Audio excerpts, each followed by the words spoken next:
Você está orando ou fazendo um showzinho? Olá, irmãos, eu sou o José e estamos começando a sexta lição do nosso contexto bíblico.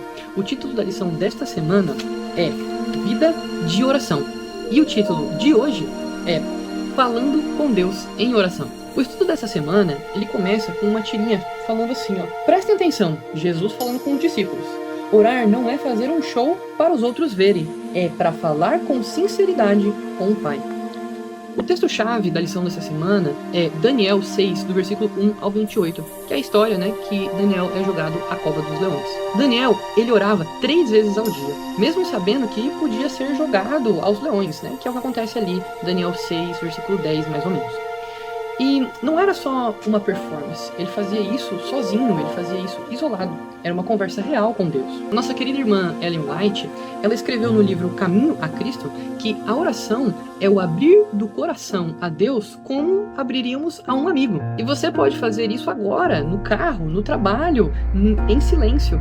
Porque os pensamentos que você tem, todos eles chegam a Deus.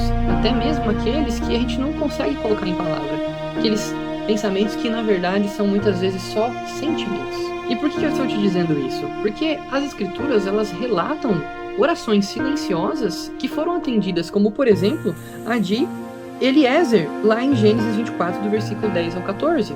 E também nós temos a oração angustiada de Ana, lá em 1 Samuel 1, versículo 12 e 13. O Senhor também escutou a breve oração de Neemias pedindo ajuda, quando foi questionado pelo rei Artaxerxes, lá em Neemias 2, versículo 4. Isso mostra o quão importante é que não deixemos de fazer esta oração, de pedir a Deus diariamente, em silêncio. Só que as orações em voz alta, elas também tocam muito.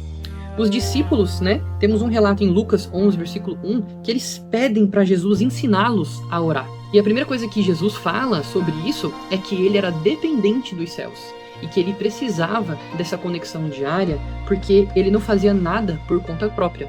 Isso está em João 5, versículo 30. Nessa semana, nós vamos explorar maneiras de cultivar este relacionamento íntimo e próximo com Deus através da oração.